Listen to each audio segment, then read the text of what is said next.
Hello, and welcome back to What's Up with Energy, a GridX podcast. I'm your host, Georgia Knapp. Today, we are still talking about time of use, and with me, I have Merlin Lauenburg, the managing director of Tibber. So let's just dive right in, because I think we have a lot of interesting things to talk about today. So hi, Merlin. Thanks so much for taking part in our podcast. Hi, Georgia. Thanks for having me. Before we get into the topic, can you just introduce yourself and what brought you to the world of energy? Yes, happy to. So I'm Merlin. I'm the MD of Tibber, Germany since mid of 2023. I have a finance background, studied in Copenhagen for my master's. So there's already a little bit of a connection to Tibber as a Scandinavian company, maybe. Mm-hmm. And after a couple of stops at within the startup space, but also in the corporate space, I ended up at Viessmann in a very exciting time when the fourth generation, Max Viessmann, transformed the company. I got to do a lot of exciting stuff there.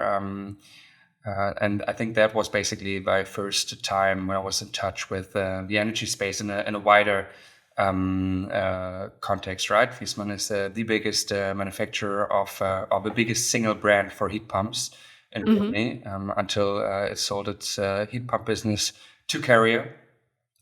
And after 5 years at Viessmann in Berlin, which in Berlin terms is an eternity, especially if you're still in your late 20s, beginning 30s, I was looking for a new challenge, and I actually looked for, I was open for different things, exploring different things, but then Tibber reached out with this exciting position, and my wife always laughs at me when I say there's no more exciting space to work in right now than the energy space.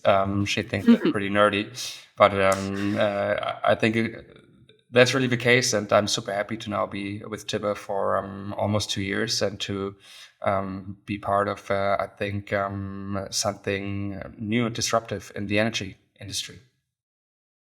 Nice. I mean, obviously, I'm biased, but I agree with you. There's no other exciting place to be than the energy space. Thanks. Can you tell us a little bit more about, like, in case listeners are not familiar with Tibber, what exactly they do? I know you just said that they're a Scandinavian company, but I believe you're with Tibber Deutschland, yeah? Correct. Okay.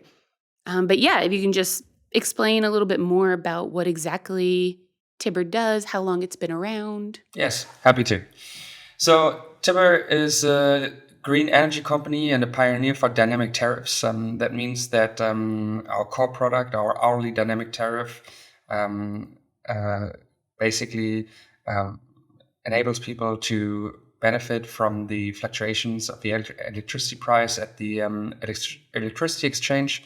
So we pass on the different hourly electricity price to our customers, and in combination with the Tibber app, that enables them to use energy when it's cheap, which is also most of the time when you have the highest percentage of renewables in the grid, right? So you get to save money, and you get to behave in a more sustainable way, consume energy in a more sustainable way.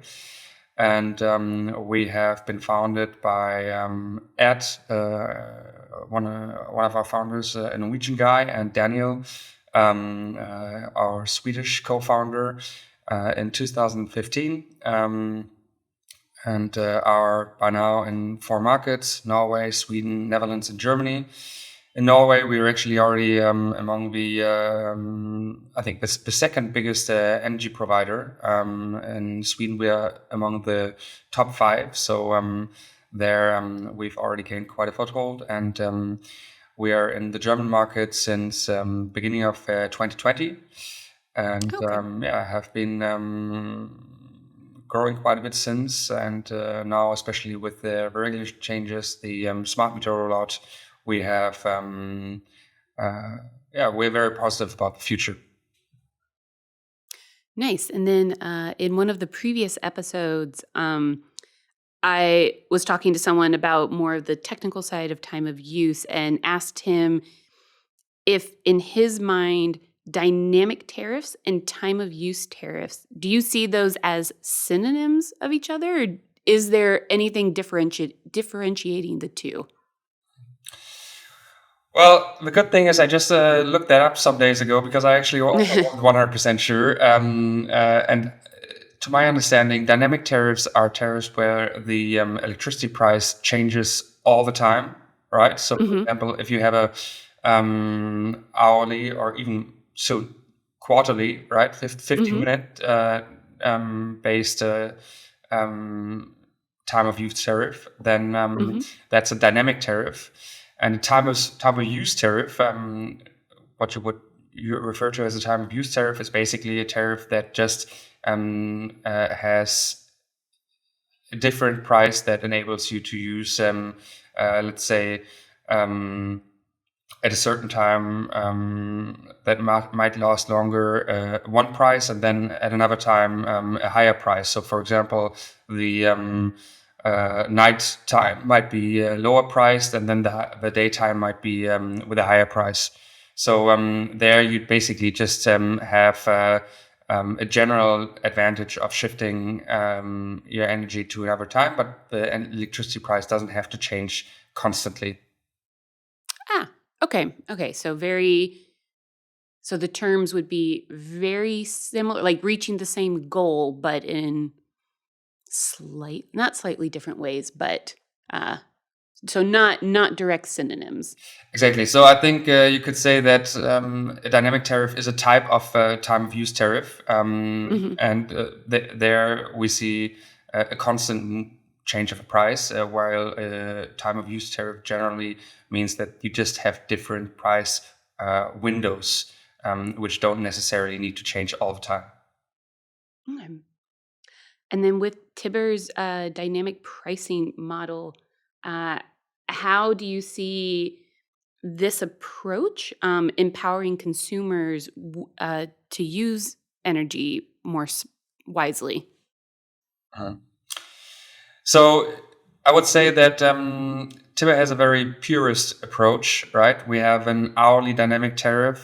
So basically, we really just pass on the prices of the electricity change, including obviously uh, grid fees, tax, etc.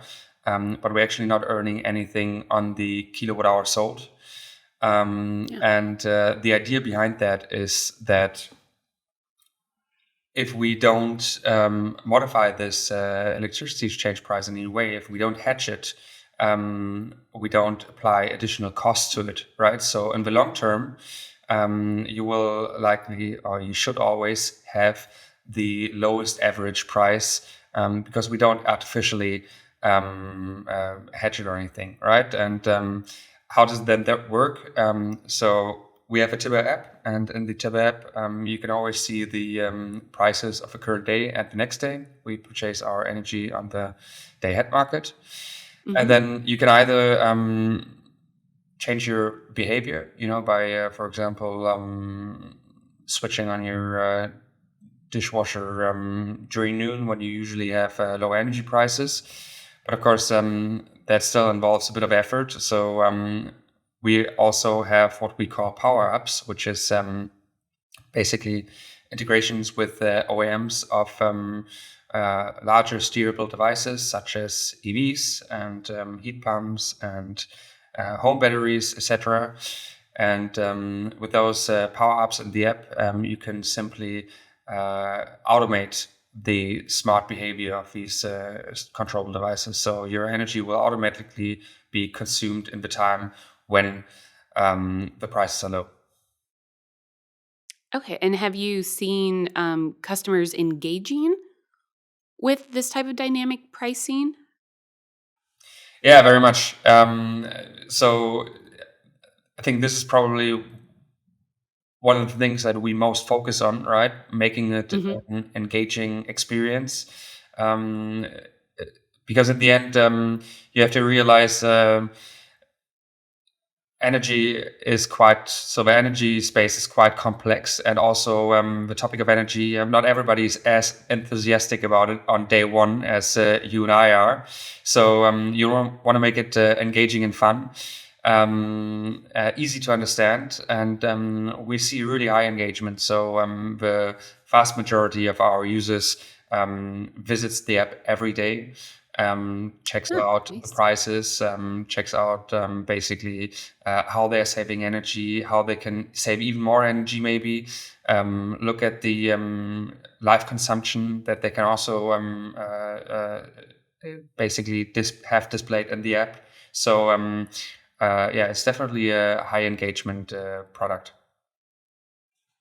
And with the majority of your customers, have you noticed them having kind of like a full fleet of assets, like the battery, the PV, the EV, or are they also engaging a lot just having like a PV and a battery, which we sometimes talk as like the gateway to starting your renewable energy journey? Yeah, I actually like that idea of a start or a gateway to renewable energy journey, right? Because I think not everyone just wakes up one day and decides to get a whole complete energy system Yeah. installed, right? With uh, photovoltaic, with a home battery, with a wall box for an EV. So Hmm. basically, what we want to offer is an easy start to your smart energy journey. You can sign up to Tibber as you can sign up to any other energy provider. We only have a 2-week cancellation period. So if you're not happy with it, you can basically switch to another provider after 2 weeks already. So it's a very simple start, right? And then you can basically see how you can, yeah, further enhance your setup to save even more energy, to consume energy in an even more smarter way. But I think it's quite diverse. We have a lot of really techie first movers who have super complex setups at home and really thrive and building a very very smart system for themselves. But we also have people who just use us for smart charging of their EV, right? Mm-hmm. So that's very different. And I guess what you also have to mention is we only work with cloud-to-cloud integrations that are available in our app, and obviously we try to work towards the best coverage of all OEMs, right? The best compatibility, Hmm. but we don't have every OEM integrated yet. So we see, I would say, the strongest or the most integrations around the EV space right now, where we have a lot of compatibility. I would say 70 to 80% with the wall boxes, but also the EV OEMs that we have integrated. And yeah, step by step, we're also in the other areas, the large ones, heat pump, battery, solar, building more and more integrations that then also bring more and more people to us that have their home energy systems integrated with Tibber. Yes. And as consumers, like they start working with Tibber, they start using the dynamic pricing model. Have you guys seen any noticeable differences from when maybe a consumer starts working with you? Then they obviously start kind of figuring out how to save money. Have you noticed then a shift in their behavior at all, or does it largely stay the same? So definitely we see people evolving here, and the more people look into the app, the more also they find out about ways to consume energy in a smarter way. And Hmm. obviously, as I said in the beginning, you can do that manually, by just watching your own behavior and manually shifting, for example, dishwashing, washing machine, runs into certain times of day. But what we do see is that with our Tibber store, so Tibber has a store where we sell products of OEMs that are already integrated with Tibber. People start buying more products that help them consume energy in a smarter way. Start buying a GoE wall box, for example, that we have integrated to have the best smart charging experience for their EV, or buy the Tibber Pulse. So that's basically an optical reader that you can put on a digital meter, and then that shows you the live consumption in your app. So we definitely see a lot of customers who are really interested in how they can improve, how they can consume energy in a smarter way, and evolving along the way. Okay. And what have been some of the biggest challenges Tibber has faced in scaling time of use based solutions, especially across different countries in Europe? So I think we're a bit spoiled coming from the Nordics, right? Because in Norway we have 100% smart meter coverage, and over 90% of households use time of use tariffs. Oh, wow. In Sweden, we have almost also full IMS, so smart meter coverage, which also brings people to adopt dynamic tariffs. There's a high adoption, and dynamic tariffs are also already like just a fixed, part of the market. Yeah. Maybe not fixed. Maybe fixed is not the right word. A substantial part of the market, right? But I think when we come to the Netherlands and in Germany, both markets are also quite different, actually, which is a little bit ironic, of course, because in the end, electricity is a commodity, right? But the markets and also customers' demands are very, very different. And in Germany, obviously, the biggest challenge for time of use tariffs is the very low coverage of smart meters. Yeah. That's unfortunately pretty well known, and I feel like we talk about it every podcast season at this point. I guess my question should have been not your biggest challenges across different countries. It should have just been your biggest challenges when you came out of the Nordics. Mm-hmm. But I can to elaborate a little bit on the challenges in the German market, right? And basically, I mean, when you look at the two biggest challenges for Tibber coming to the German market with dynamic tariff, right? An hourly dynamic tariff that is our core product. We basically have the smart meter rollout, right? Which we have already we touch upon every time, just as you said, right? And it comes up every time, and that is one of the key challenges in the German market. And the second one, I think, is also a cultural one, right? I mean, the Germans are, of all of our markets, the most risk avoiding.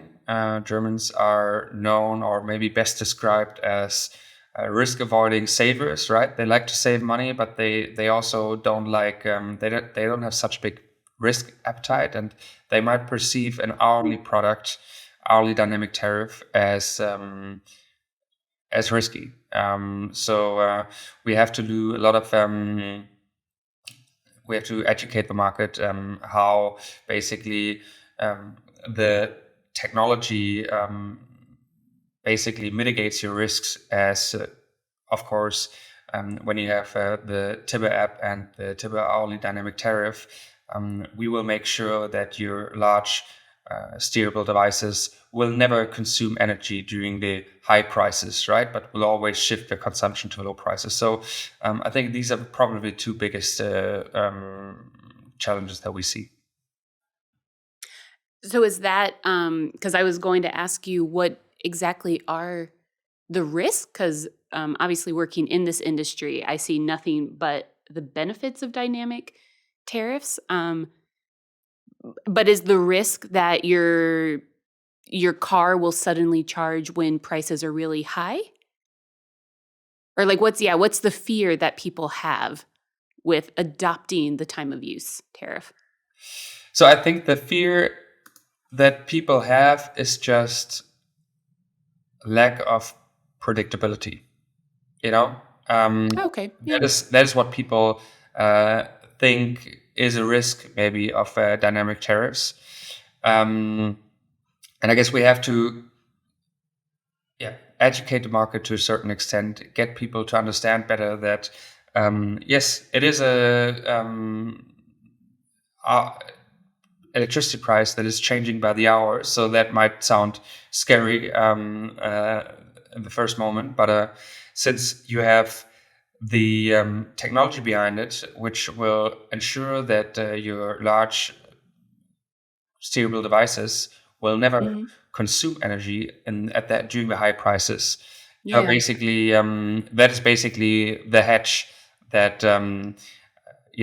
fixed tariffs have by buying a lot of futures, and forward contracts of energy to artificially create a fixed price. And I guess shifting gears just a tiny bit, how do you see partnerships within the energy industry like pushing this initiative forward? So partnerships are really important for us. I think one of our biggest growth channels.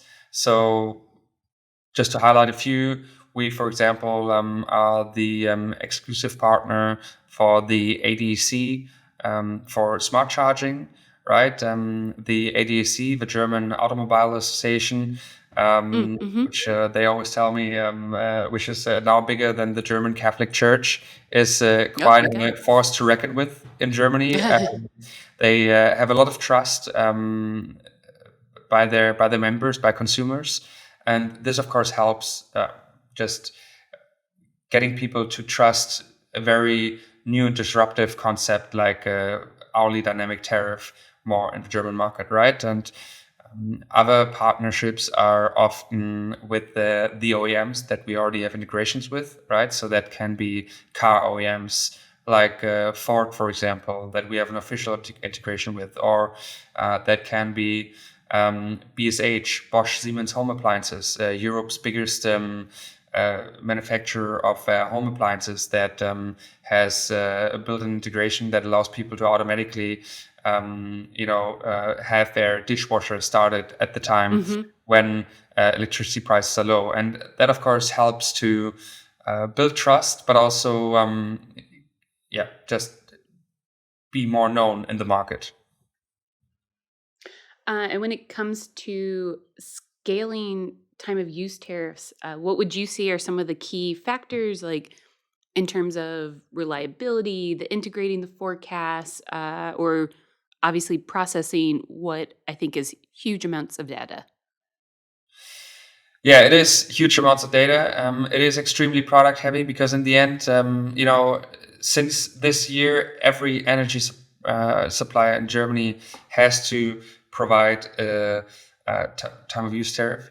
Mm-hmm. Um, but in the end, just giving people a changing electricity price doesn't really help anyone. You really have to build the tech enablement behind it to allow people to use that in a smart way and to feel Yeah. comfortable with that, right? So it is extremely product heavy.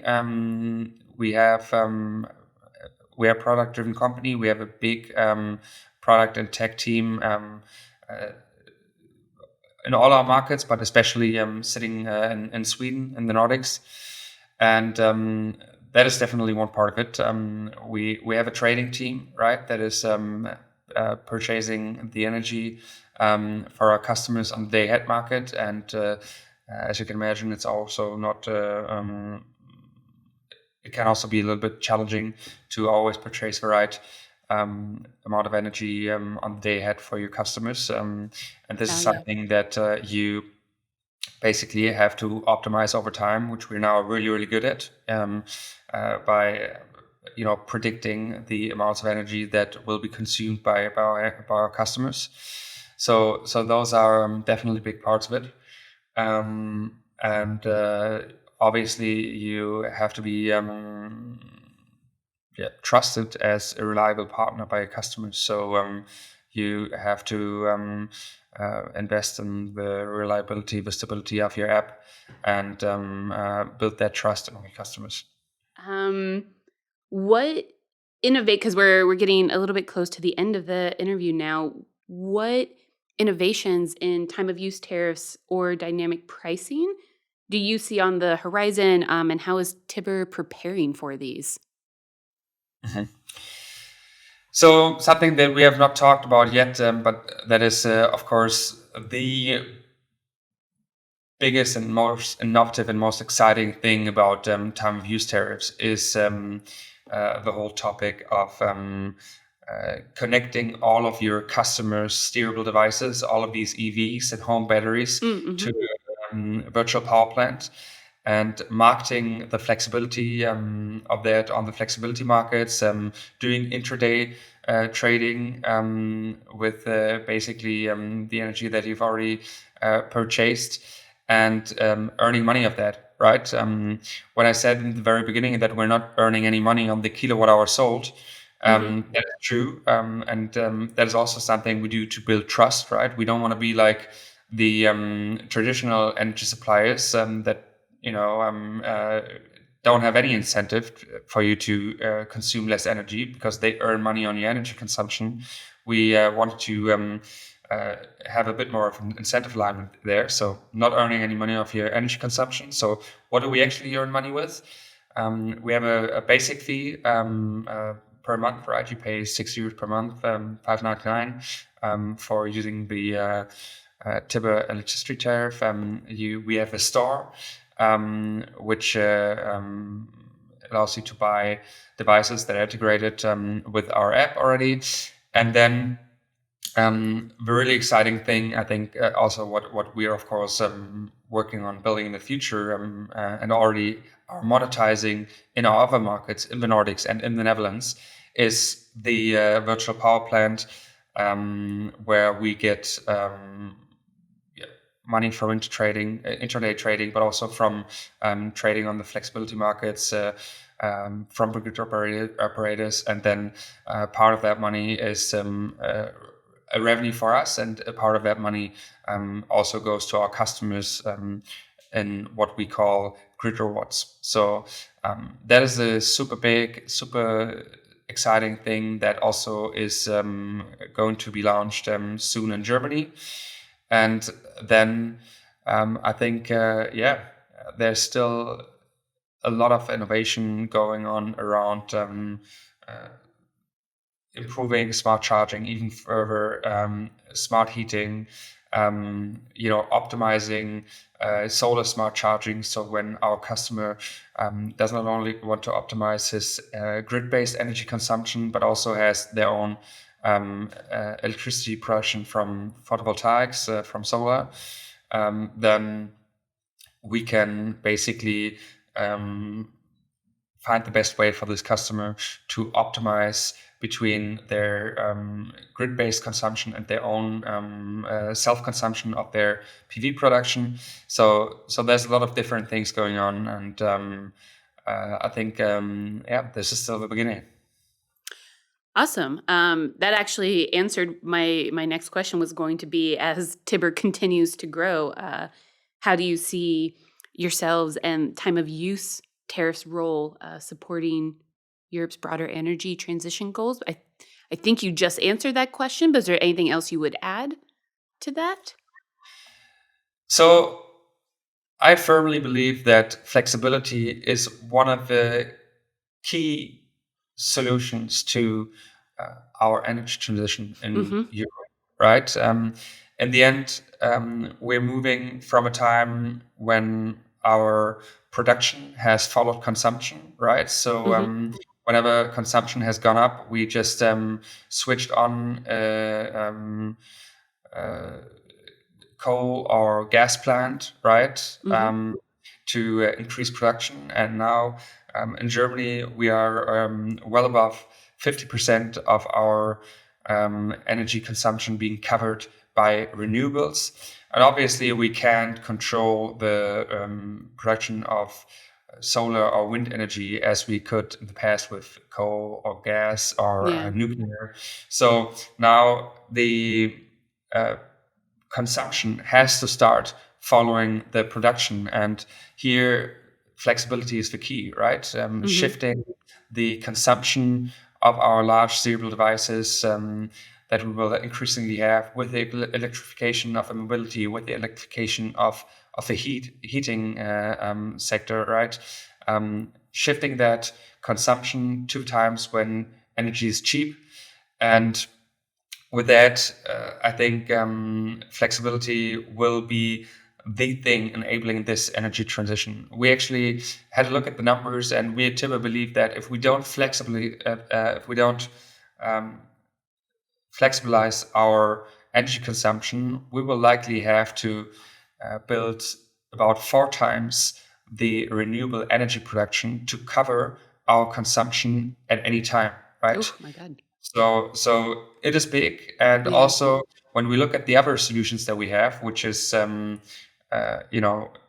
the grid and also building storage capabilities, battery storage, etc., then flexibility is still the cheapest and the fastest available option, right? Yeah. Now, flexibility is also a very big topic with us in terms of energy management software. All right. And so this brings us now to the rapid question round. So I have about 9 to 10 questions for you, but they're all very just chill, kind of fun, and just try to answer as quickly as you can. And then I have word association right after that. And then the what? Word association. So I'll say a word, and then you just say the first thing that comes to your mind. All right. So cats or dogs? Dogs. Beach vacation or city break? Beach vacation. What's the most unexpected energy hog in people's homes? I would say often it's an old fridge or Okay. If time of use had an animal mascot, what would it be? Probably fox. Oh, very nice. So, not including the Nordics, what European city or country do you think is most ready for time of use adoption? So that would probably be UK. Ah, okay, nice. What energy saving hack do you use most often? I live in a flat in Hamburg, so I don't have any big steerable devices. So, but what I still do, I have this function in my dishwasher that allows me to start the dishwasher at a certain time. So even though it makes only a small difference, I always use this function to then have the dishwasher start at around 2 a.m., where electricity prices are usually the lowest. So I use that quite a bit. Ah, nice. Yeah, I mean, every little bit counts. Yep. Marvel or DC? Probably Marvel. And so, of the Marvel superheroes, which one do you think would be the most likely to embrace time of use tariffs? Okay, this is not a fast answer. I tend to overthink these things. But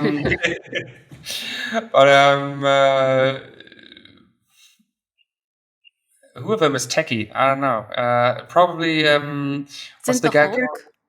Isn't he Come again? techie? Isn't the Hulk techie when he's Bruce Banner? Isn't he a scientist? Oh wait, Iron Man. He's techie. Yeah, Iron Man, right? Yeah. It has to be Iron Man. Yeah, for sure. All right. Well, then you're not going to like. The next question is who would be the least likely? There I would actually probably say the Hulk. It's just. I mean, that's when he's the actual Hulk. Yeah. What's the most overused energy buzzword? Probably VPP. Your favorite thing about working in energy? There's just so much happening. It's, I think, it's a very decisive and exciting time because the whole industry is changing. Nice. And then this is the word association. So just say the first thing that comes to your mind. Net zero, Renewables, clean tech, product, smart energy, smart consumption, time of use, shifting energy, and optimization. small steps. Oh, very nice. Well, thank you so much. This has been a really interesting conversation, and I really didn't know much about Tibber before this, or tariffs, really. So thank you. This was very useful for me. Yes, this was a super fun conversation. Thanks, Georgia. And Thank you. yeah. If you'd like to learn more about the world of renewable energy or energy management systems, be sure to check out our website, gridx.ai, where we produce regular blogs and glossaries about the subject.